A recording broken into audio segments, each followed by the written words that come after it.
방금 읽은 본문은 화 있을진저로 시작하는 바리새인들과 서기관들을 향한 마지막 7번째 심판 선언에 관한 말씀입니다.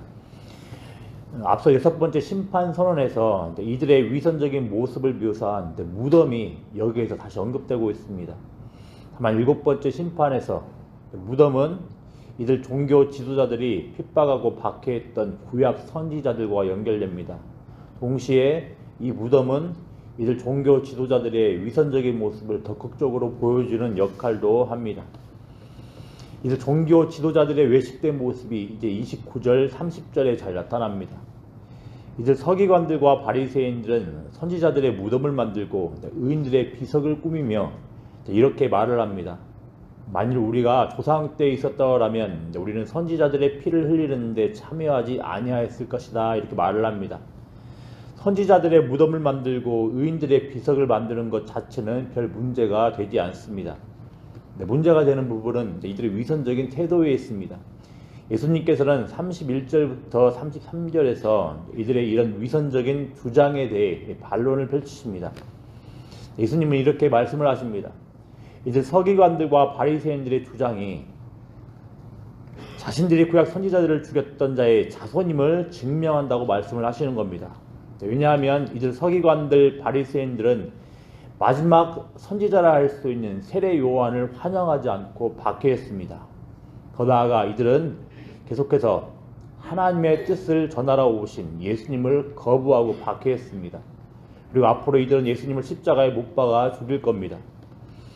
그러니 이들 선지자들과 바리새인들이 자신들의 조상과 같지 않았을 것이라고 주장하는 것은 위선적인 모습이라는 겁니다. 이런 맥락에서 예수님은 32절에서 너희가 너희 조상의 분량을 채우라고 말씀을 하시는 겁니다. 분량을 채운다라는 내용은 죄악이 절정에 다다라 하나님의 심판이 임한다는 구약의 표현과 관련됩니다. 그렇다고 오해하지는 말아야 되겠습니다. 예수님께서 이 말씀을 하셨다고 해서 죄악을 행하는 것을 방조하고 부추기는 분은 아니라는 겁니다. 이 말씀은 결국 서기관들과 바리새인들의 태도가 얼마나 완악한지, 그래서 이런 모습으로 일관할 때 반드시 하나님의 심판의 때에 직면하게 됨을 뜻한다는 겁니다. 하나님의 심판은 분명한 임계점이 있습니다. 바리새인들과 서기관들은 이런 모습으로 일관을 하면 분명 하나님의 심판을 받게 될 겁니다. 예수님은 이제 33절에서 7번째 화 심판 선언에 대한 결론을 말씀하십니다. 동시에 23장 1절부터 시작되었던 모든 화 심판 선언에 대한 결론을 이제 33절에서 말씀을 하시는 겁니다. 결론은 무엇입니까? 뱀들과 독사들과 같은 종교 지도자들은 반드시 지옥의 심판을 받는다라는 겁니다. 이미 이들 종교 지도자들은 세례 요한에게 이런 비슷한 심판 말씀을 들었었습니다. 이들은 마태복음 3장 7절에서 세례 요한에게 독사의 자식들아 라는 험한 말을 들었습니다. 그렇지만 이후에도 이들은 회개하지 않고 오히려 세례 요한보다 더 크신 예수님을 거부하고 핍박하고 있습니다. 이렇게 서기관들과 바리새인들의 죄악은 지속적으로 심각하게 나타나고 있는 겁니다. 하나님의 뜻은 분명합니다. 하나님의 뜻은 죄로부터 돌이키지 않으면 하나님의 심판을 받는다라는 겁니다. 이를 위하여서 하나님은 선지자들을 계속해서 이스라엘 가운데 보내셨습니다. 선지자들이 전하는 하나님의 말씀에는 분명 심판과 관련된 경고 말씀이 담겨 있지만 돌이키길 원하시는 하나님의 애타는 마음도 담겨 있는 겁니다.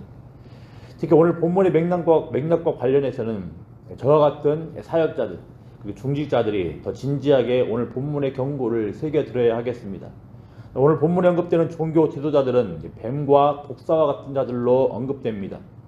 잘 아시는 대로 오늘 본문에 나오는 뱀은 자연스럽게 하와를 거짓말로 유혹하여 넘어지게 했던 그 뱀을 떠올리게 합니다. 이 말은 종교 지도자들의 그 위선적인 가르침, 위선적인 삶의 방식 때문에 많은 사람들이 그릇된 길로 향할 수 있음을 알려주는 겁니다. 독사는 또 어떻습니까? 독사는 독이 있습니다. 그리고 이 독은 사람들에게 치명적인 해를 끼칩니다. 그럼 무슨 말이겠습니까? 종교 지도자들의 위선적인 가르침과 위선적인 삶의 방식이 많은 사람들에게 치명적인 해를 끼친다라는 겁니다. 이렇게 종교 지도자들의 위선적인 모습은 하나님의 치명적인 심판에 직면하게 될 겁니다. 이런 점들을 알고서 우리는 하나님의 이 경고의 말씀에 진지하게 반응을 해야 되겠습니다. 하나님의 백성이라 자신했던 이스라엘은 이런 하나님의 경고의 말씀에 진지하게 반응하지 않았습니다. 그 결과 이스라엘은 하나님의 엄중한 심판을 받게 되었습니다. 그래서 우리가 택한 백성이라 할지라도 우리의 모습 가운데 위선적인 모습들로 가득하였다면, 그런 모습들로 일관하고 있다면 하나님의 이 말씀들을 기억을 하면서 속히 돌이키는 은혜가 있어야 되겠습니다.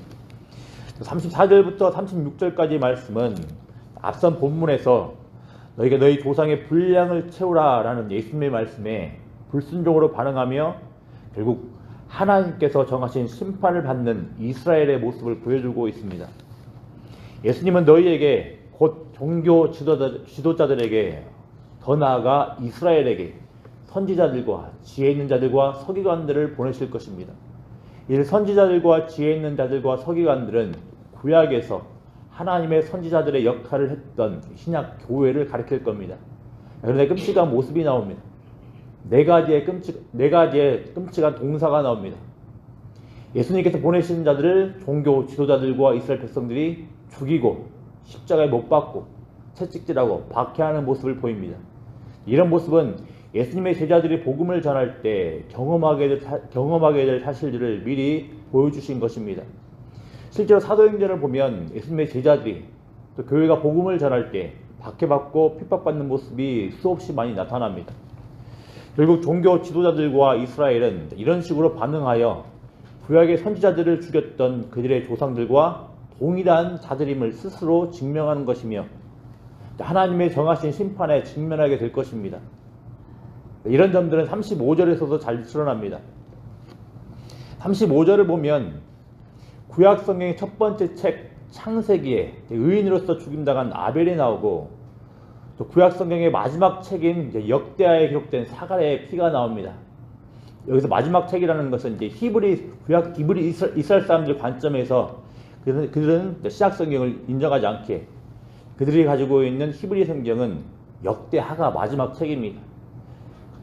그래서 예수님께서 이렇게 말씀을 하셨다는 것은 결국 성경 그 당시에 성경이었던 첫 번째 책부터 마지막 책까지 의인이었지만 이 의인들이 부의한 자들에 의해서 죽임당한 모습들이 가득하다라는 겁니다. 그런데 예수님께서는 이들의 피해에 대한 책임이 종교 지도자들, 예수님을 거부한 이스라엘에게 있음을 알려주는 겁니다. 이들이 직접적으로 구약의 의인들을 죽이진 않았는데도 말입니다. 결국 예수님의 의도는 무엇이겠습니까?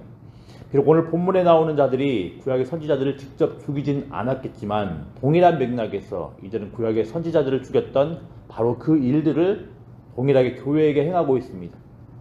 구약에서 하나님의 뜻을 거부하고 죽였던 바로 그 모습을 오늘 본문에 나오는 종교 지도자들과 이스라엘 백성들이 동일하게 행하고 있는 겁니다. 그러니 하나님의 심판 앞에서 이들은 동일한 죄악에 대한 책임을 지게 되는 겁니다. 실제로 이스라엘은 이 하나님의 엄중한 심판을 받게 됩니다. AD 70년에 예루살렘은 로마의 공격 앞에 완전히 초토화되고 수많은 사람들이 죽게 되었습니다. 이런 심판을 받을 모습에 대해서 36절에서 이렇게 이야기를 하는 겁니다. 내가 진실로 너희에게 이르노니 이것이 다 이 세대에 돌아가리라. 여기서 이 세대는 예수님 당시에 이스라엘 백성들을 가리키며 예수님을 거부하고 핍박했던 자들을 통칭한다고 할 수 있는 겁니다. 주님 다시 오실 때까지 예수님으로부터 복음을 전하도록 보내진 교회는 끊임없이 핍박, 박해를 받게 될 겁니다. 좀 이왕이면 편안하게 복음 전하다가 주님 다시 오시면 좋겠는데 성경은 분명히 말을 합니다. 구약에서 하나님께서 보내신 선지자들이 수없이 핍박 받게 받은 것처럼 신약에서 예수님께서 보내신 교회들도 수없이 많은 핍박 박해에 직면하게 될 거라고 말을 합니다. 이를 알고 우리가 복음을 전할 때 반드시 핍박과 박해에 직면하게 될 터이는데 이런 것들 앞에서 혼란스러워하거나 낙담해서는 안 되겠습니다. 베드로전서의 표현을 빌리자면 이런 모습은 이상한 것이 아닙니다. 당연한 겁니다. 그렇지만 동시에 꼭 기억을 해야 되겠습니다. 반드시 하나님께서 신원해 주십니다. 오늘 본문은 예수님께서 보내신 교회를 계속 거부하고 핍박, 박해하는 자들에겐 분명 하나님께서 정하신 심판이 임한다고 합니다. 이 말은 하나님께서 교회를 신원해 주신다는 의미도 포함되는 겁니다. 그러니 이 사실들을 기억을 하며 호의적이지 않은 세상의 거부를 당연한 것으로 받아들이며 인내 가운데 하나님의 때를 기다리는 그 은혜가 있어야 되겠습니다. 이제 37절부터 39절을 보면 이렇게 심판받게 될 예루살렘을 바라보는 예수님의 애통함이 잘 나타납니다. 예루살렘 주민님과 동시에 이스라엘 백성들 전체를 통칭하는 표현이라 할 수 있을 겁니다. 근데 이들은 어떤 자들입니까? 하나님께서 돌이키라고 끊임없이 보내신 선지자들을 거부하고 죽인 자들입니다. 하나님께서는 심판을 위한 심판 자체의 목적이 있어서 선지자들을 보내신 분이 아니십니다. 하나님께서는 그분의 백성들을 살리시기 위해 선지자들을 보내신 자비의 하나님이십니다. 이런 면에서 33절이 나오는 겁니다.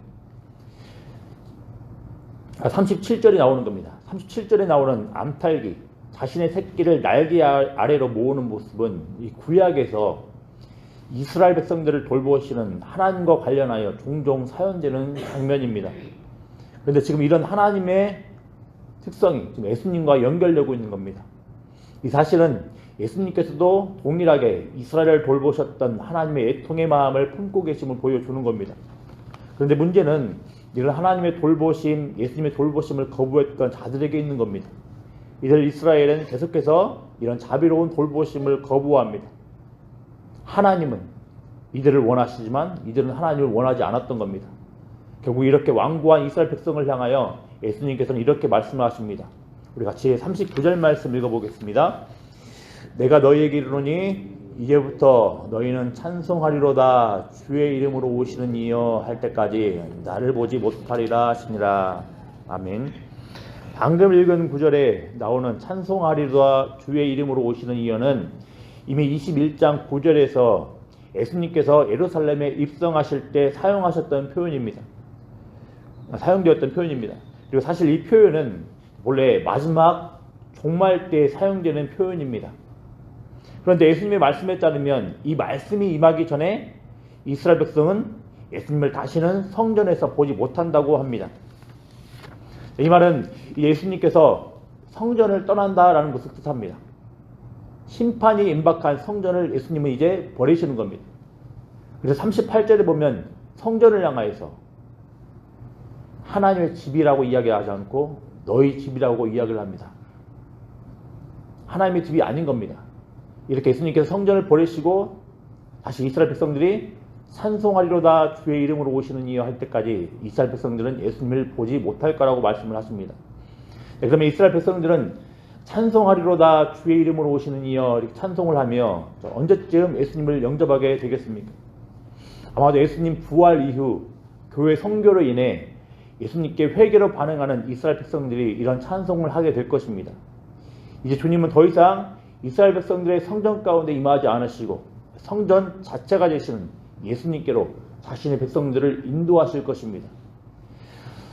예수님은 이렇게 자신의 백성들이 멸망당하길 원치 않으시는 분이십니다. 예수님은 그래서 끊임없이 자신의 백성들을 향해 돌이키라는 말씀을 주신 겁니다. 암탉이 자신의 새끼들을 세심하게 돌보시는 것처럼 자신의 백성들을 반드시 돌보시는 분이십니다. 사실 우리 한 사람 한 사람은 이렇게 애타게 우리를 찾으시는 예수님의 자비로 인하여 구원받은 자들입니다. 사실 우리의 자연적인 본성은 예수님을 계속 거부하기 마련인 자들입니다. 그런데도 우리가 구원받아 하나님의 백성이 되었다라는 것은 예수님의 사랑이 우리의 완고함과 완악함을 이겼음을 말해주는 겁니다. 이를 알고 우리는 이렇게 애타게 우리를 찾으시는 예수님의 사랑에 감사해야 하겠습니다.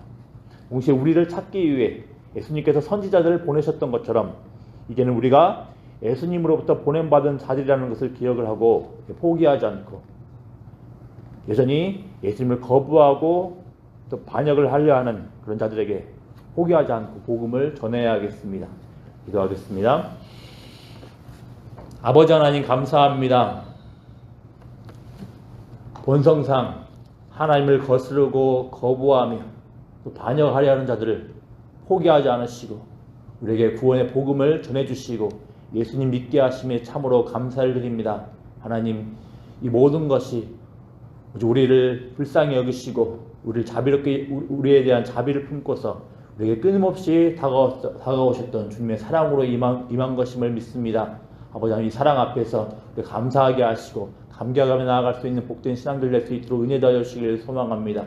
이 사랑과 은혜를 알 텐데, 그래서 우리들의 마음 가운데 위선적인 신앙을 가지고 있는 모습들이 있다면 이런 위선적인 모습들 다 내려놓게 하여 주시옵시고, 오직 예수님께서 우리에게 예수님의 사랑을 이 땅 가운데 증거하도록 보내셨다는 사실들을 기억을 하면서 여전히 하나님을 거부하며 예수님을 거부하는 자들에게 주의 사랑을 증가하며 나아갈 수 있는 복된 자들을 낼 수 있도록 은혜 더하여 주시기를 소망합니다. 혹여라도 예수 그리스도를 증거하며 예수 그리스도의 삶의 방식대로 살아갈 때, 이 세상으로부터 핍박받고 박해받을 때 이것들을 이상한 것처럼 생각하지 않게 하시고 당연한 것을 받으며 또 반드시 하나님께서 신원하여 주실 것들을 기억을 하면서 인내 가운데 주의 복음 증가하며 살아갈 수 있는 복된 주의 백성들 낼 수 있도록 은혜 더하여 주시옵소서. 감사드리며 예수님의 이름으로 기도드리옵나이다. 아멘.